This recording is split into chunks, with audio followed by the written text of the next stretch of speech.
Okay, so you're here and you want to get smart, and you want to get smart fast. Fast. Right. You don't want to drown in the details, and you shared some pretty dense material about defense software acquisition with us. Yeah. Let's be honest, figuring out how to actually use that information can feel like you're solving a puzzle in the dark. Totally. But that's exactly what we're going to do today in this deep dive. Yeah, think of this like your cheat sheet. Okay. Okay. To understanding and then actually using this stuff. Yeah. We're not just going to explain it. We're going to pull out the really practical insights. Right. The stuff that'll make a difference to you, like right now. Yeah. So our focus today is super sharp. Yeah. We're zeroing in on Section 318 of the Forged Act. 318. Yeah, and specifically how you in the DoD can start thinking about putting its recommendations into action. Right. What do you need to get ready for? This is the first of several deep dives where we're going to be tackling all the Forged Act recommendations. Okay. So we're building your understanding piece by piece. All right. So Section 318 of the Forged Act. Right. You're in the DoD. You hear that. Mm-hmm.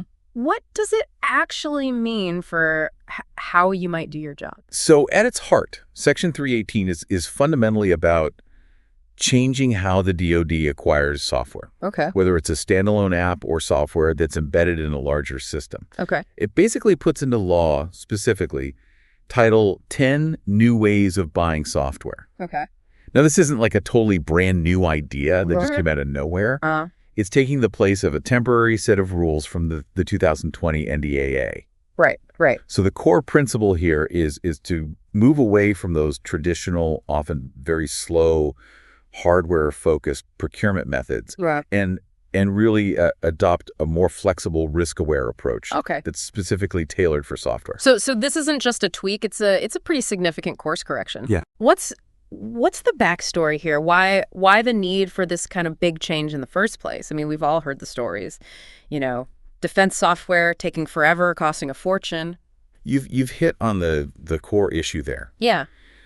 The old way of buying software, which is often rooted in models developed in the 1960s for buying physical equipment. Yeah. Right. It just hasn't kept pace with the speed and the very nature of software development. Right. I mean, we've seen report after report from the Government Accountability Office over the years detailing significant delays and massive budget overruns in DoD software projects. Right. And this is all happening under the umbrella of DoD Directive 5000.0, that massive acquisition rulebook. Right. That feels like it covers everything from tanks to toothpicks. Exactly. Yeah. There's been a growing understanding that software needs a different playbook. Right. One that's a lot more iterative. Yeah. And they can adapt really quickly. And this is where the push for agile development methods comes in. Okay. Which are much better suited to the constant evolution of software. Yeah. A key moment here was a 2018 Defense Science Board study. Okay. Which really highlighted this urgency of creating software-specific acquisition strategies. Okay, so 2018 Defense Science Board study saying we need to do something different. Yeah. We need to change the way we're doing things. Right. And then the 2020 NDAA, was that kind of the initial move in this direction? Exactly. Okay. Section 800 of that NDAA introduced a framework for these alternative software acquisition pathways. Okay. We saw some real successes, like the Air Force's Kessel Run project, which showed how quickly and effectively software could be developed using these agile methods. Okay. However, analyses from the Congressional Research Service pointed out that the adoption across the entire DoD was kind of uneven. Yeah, it wasn't widespread. Universal. Okay. So Section 318. Okay. In Senator Wicker's S. 5618, which passed in December 2024. Okay. Takes those initial concepts, right? Refines them based on that experience and makes them permanent law under Title 10. Okay, so it's not just a temporary thing. This is the law of the land. Yeah. Okay. It's the result of years of trying to bring DoD's software buying process, into the 21st century. Okay, so we know why this is happening. Yeah. Let's talk about the what if Section 318 works as intended? Right. What are the positive changes we should expect to see? What are the benefits that you, the listener working in the DoD, should understand as you start to navigate this new environment? There's several key goals here. Okay. First, the aim is to create these tailored acquisition pathways, Okay. making the whole process more efficient Uh-huh. and really fit for purpose depending on the type of software being acquired. Okay. Second, there's an ambitious target of much faster delivery. Okay.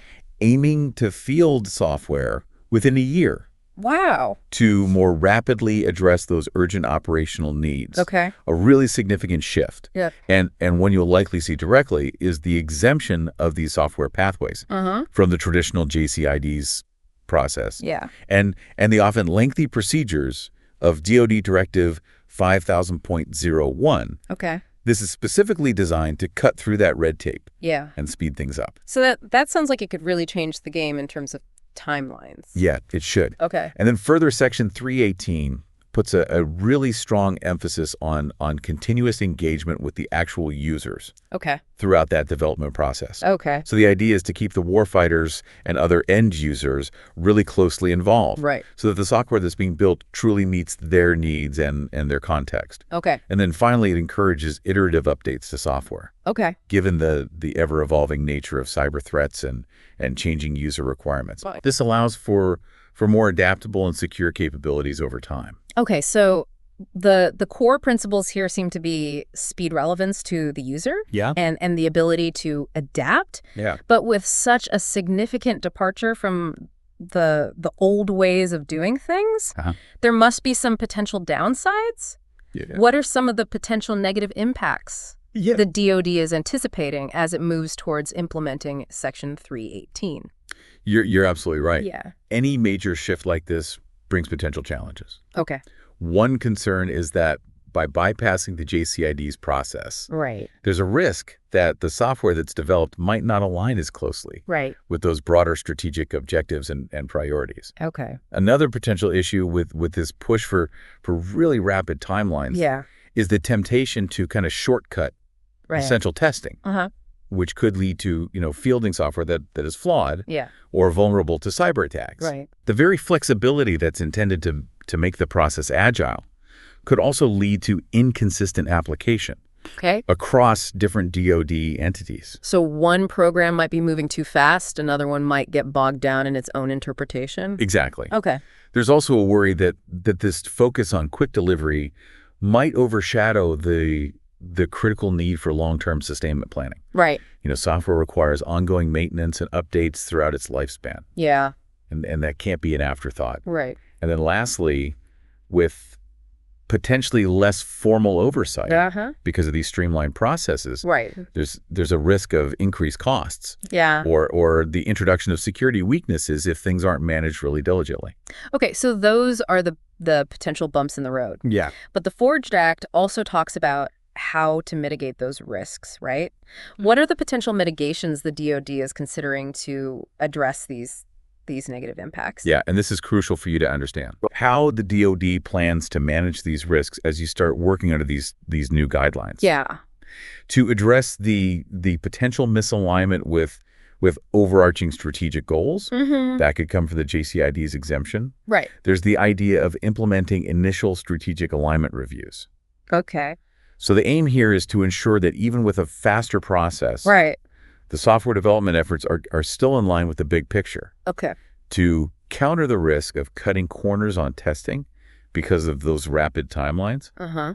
the DoD is likely going to mandate minimum cybersecurity and testing standards that have to be met, Okay. regardless of the speed of development. So speed doesn't mean sacrificing security. That's the intent. Okay. Handle that potential for inconsistent implementation across different parts of the DoD. Right. The suggestion is to issue standardized pathway implementation guides. Okay. These would provide a common framework and interpretation of the new rules Okay. regarding that risk of neglecting long-term sustainment in the rush for speed. Right.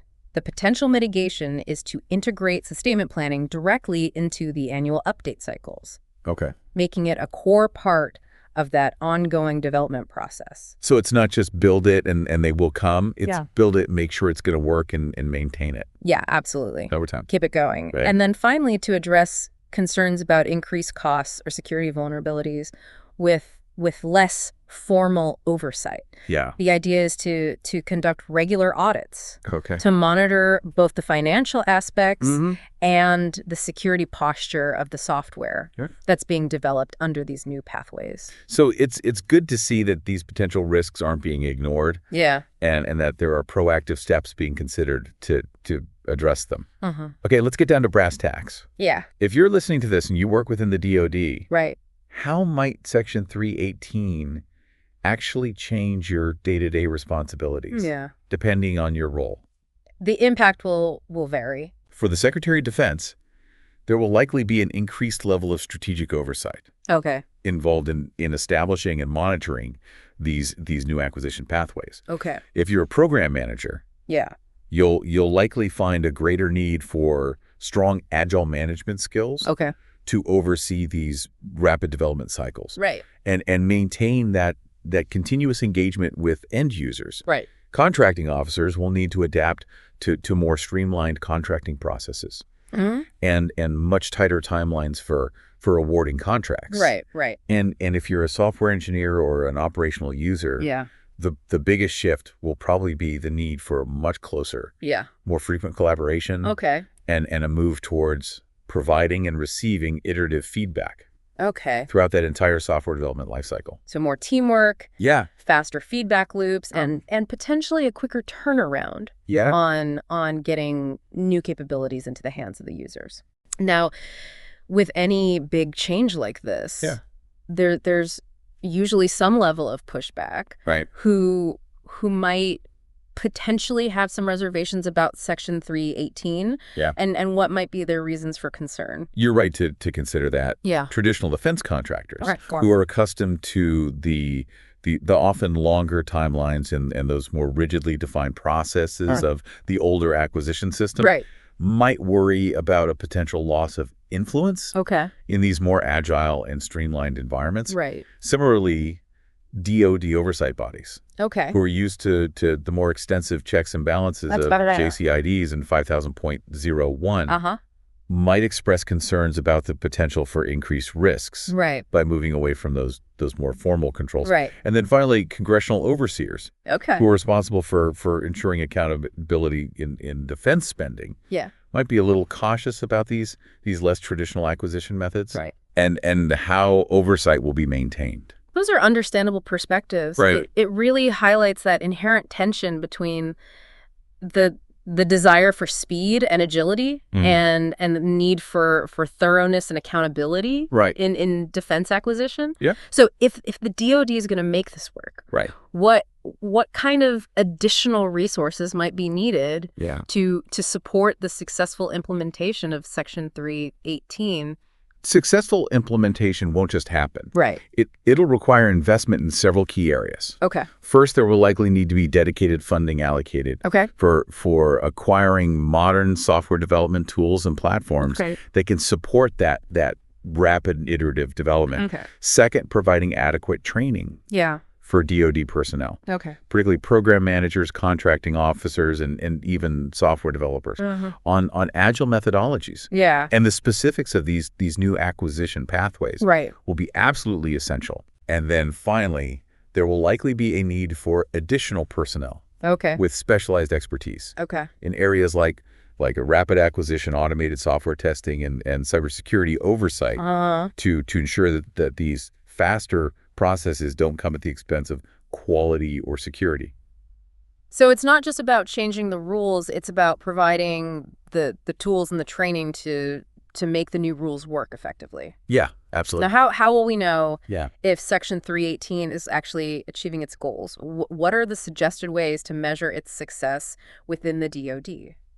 The Forged Act itself suggests several key metrics Okay. to gauge the effectiveness of Section 318. Okay. One primary measure is the actual percentage of software that's successfully fielded Okay. within that ambitious one-year target timeframe, Uh-huh. with an initial goal of achieving at least 85% compliance. 85% have to make that 1-year goal. Yeah. Okay. Another important metric is the frequency with which software is updated, Okay. with the aim of delivering updates at least annually Okay. to maintain relevance and address those emerging threats Right. and perhaps most critically from the user perspective. Yeah. User satisfaction will be tracked Uh-huh. with the target of achieving 90% or higher. Wow. Okay. Satisfaction rates among the individuals actually using the software. Yeah.